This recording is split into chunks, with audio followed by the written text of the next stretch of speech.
Merci de m'avoir rejoint dans ce nouveau tutoriel. On s'y met tout de suite.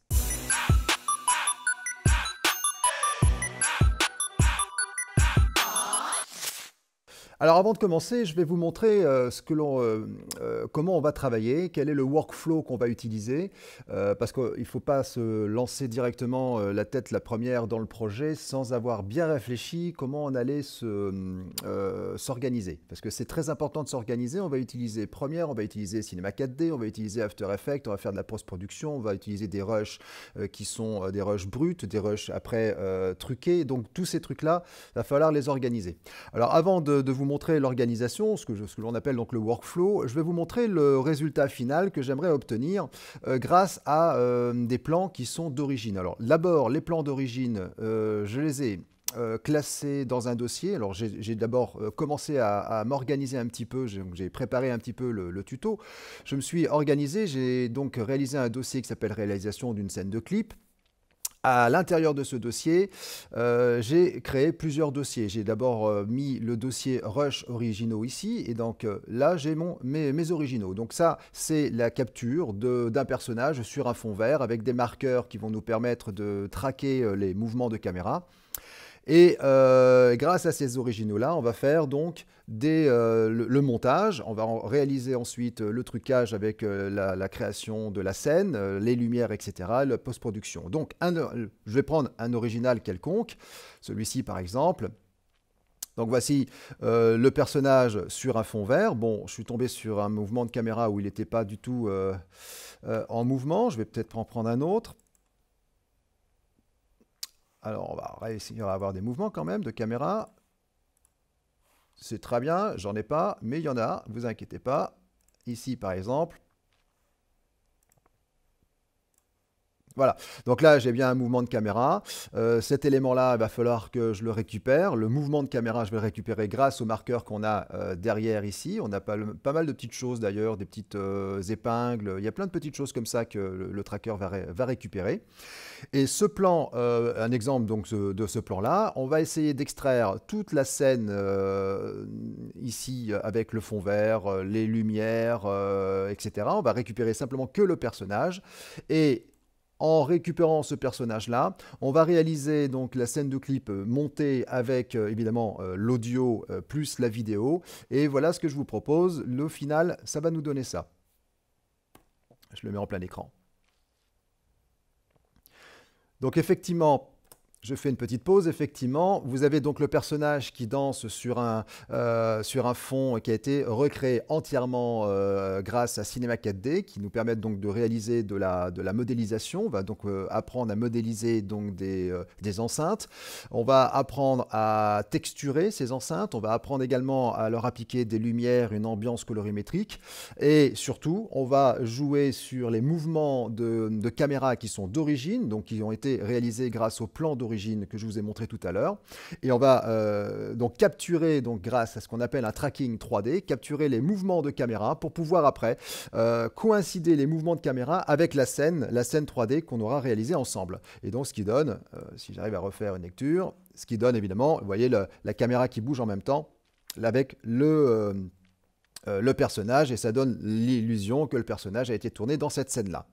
Donc voilà un petit peu la présentation du projet, et je voudrais donc vous montrer donc, le workflow, comment on va s'organiser pour pouvoir bien amener à bien ce projet-là. Donc premièrement, on va organiser nos dossiers. Donc je me suis créé donc plusieurs dossiers avec les originaux ici.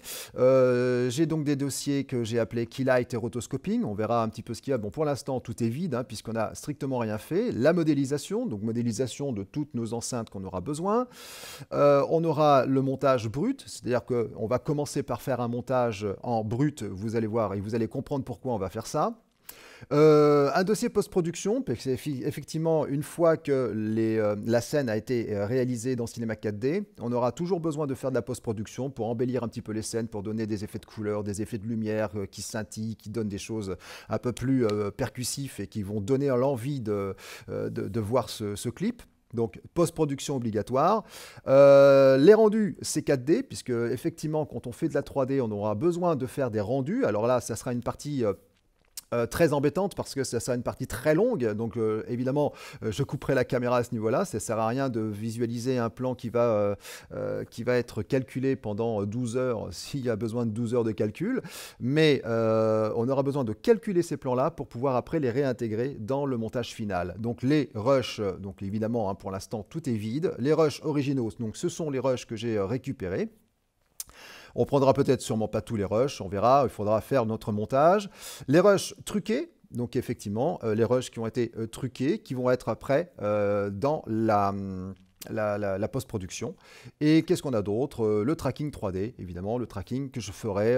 Dans mon cas, je préférerais le faire dans Cinema 4D, mais on verra qu'on pourra le faire aussi dans After Effects. Mais j'ai plus de maîtrise, plus de choix et de main sur le tracking, sur les mouvements que je peux réaliser dans Cinema 4D. Donc, je préférerais le faire dans Cinema 4D. Bien sûr, il me faut l'audio en point .wav, en AIFF, en MP3, comme vous voulez.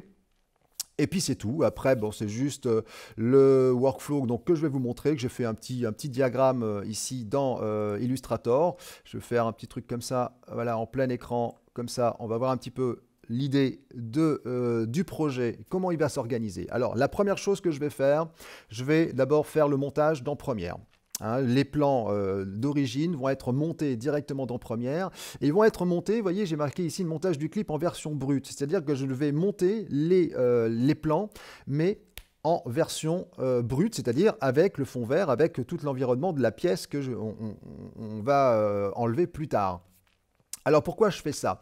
Je fais ça parce qu'effectivement, dans la 3D, quand vous intégrez de la 3D dans un document, dans votre projet, vous aurez une partie vraiment embêtante, c'est l'exportation de votre projet 3D, de votre logiciel 3D dans une vidéo, ce qu'on appelle le rendu. Et le rendu, ça peut être très très long.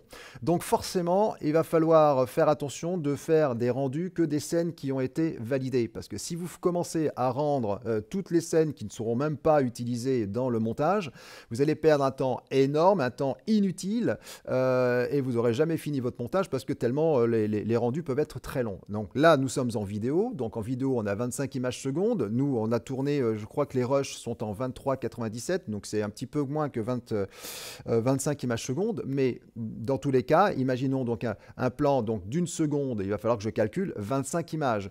Donc sachant que peut-être une image peut être calculée peut-être en 2 minutes, 3 minutes. Allez, voyons, peut-être 10 minutes au grand maximum. 10 minutes, une image, vous imaginez 10 fois 25 pour faire une seconde.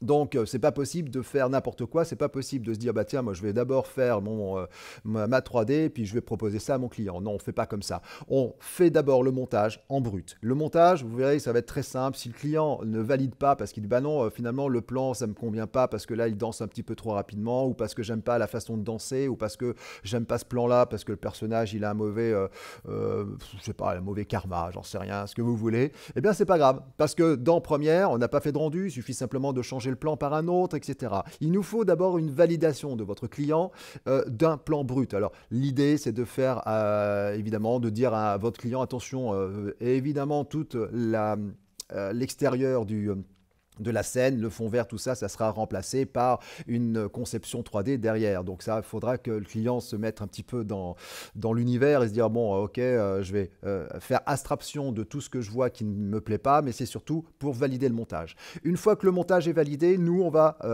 va récupérer, donc on va identifier les plans que j'ai utilisés. Parce que vous avez vu dans les rushs, j'ai plein de plans, je ne vais forcément pas utiliser tout. Donc je vais identifier tous les plans que j'ai utilisés pour que je puisse les truquer après plus tard dans Cinema 4D. Donc c'est pour ça que je vais identifier les plans utilisés dans le montage, sous réserve que le montage soit bien sûr validé. Une fois que ça c'est fait, je vais récupérer tous ces plans qui ont été identifiés et je vais passer dans After Effects.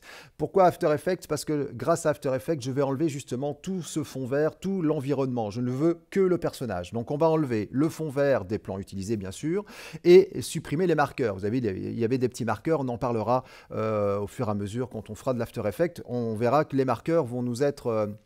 ça va être utile d'une part pour le tracker, mais par contre, on va se galérer pour pouvoir les enlever et vous comprendrez pourquoi. Une fois que ça c'est fait, on aura donc le personnage. Je ne parle pas encore de colorimétrie. Le personnage sera seul, dansera seul sur un fond transparent.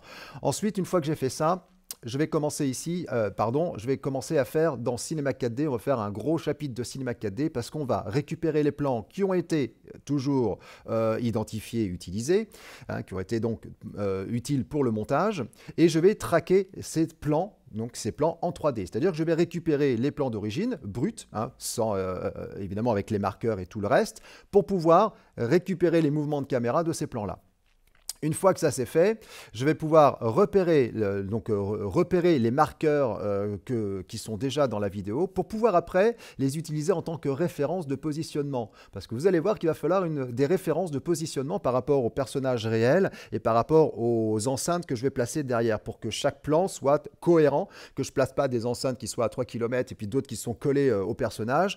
Eh bien, on va utiliser donc les marqueurs qui sont dans la vidéo pour pouvoir en utiliser des références. Donc c'est pour ça que je vais repérer les marqueurs et les éléments de la pièce réelle pour pouvoir après les réutiliser, donc ces références-là, les réutiliser pour les positionnements de mes enceintes.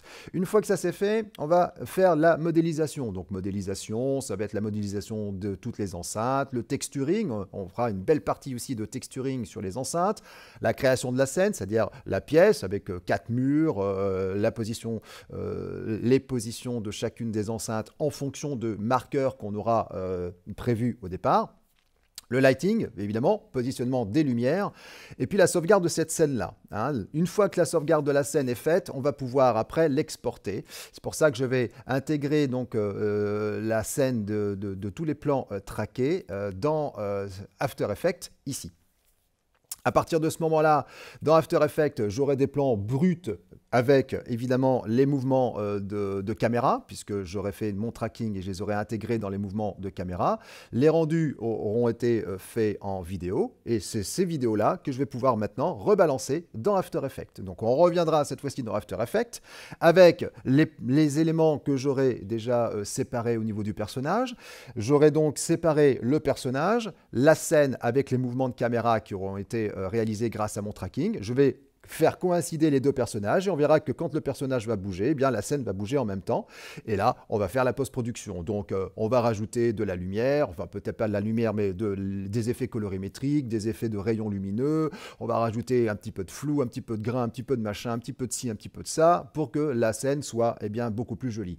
Une fois que ça c'est fait, il va falloir rebalancer la post-production, donc tous les petits morceaux qu'on aura identifiés, truqués et utilisés dans la post-production, on va les rebalancer directement dans Premiere. On repassera donc Premiere, puisque dans Premiere, le montage est déjà fait, mais je rappelle que le montage aura été fait en brut. Donc, je vais reprendre tout ce que j'ai fait dans After Effects et au niveau de l'exportation de la post-production de chacun des petits éléments de After Effects pour après les réintégrer dans Premiere pour les remplacer les éléments bruts par les éléments truqués. Remplacement donc des rushs bruts par les truqués, évidemment, c'est ce que je viens de vous dire là. Et puis, au besoin, si on veut, on pourra faire un petit étalonnage de l'ensemble pour se dire, bon allez, je vais rajouter peut-être un petit peu de contraste, un petit peu de luminosité, où j'ai peut-être un peu abusé dans la post-production, plutôt que de revenir en arrière dans After Effects et reprendre chacun des plans parce que je les ai peut-être un petit peu trop abusés ou pas assez. On pourra refaire un étalonnage dans Premiere sur l'ensemble du montage complet. Et à la fin, on aura bien sûr l'exportation du clip final. Donc voilà le workflow que je vais utiliser pour réaliser donc cette première scène de clip.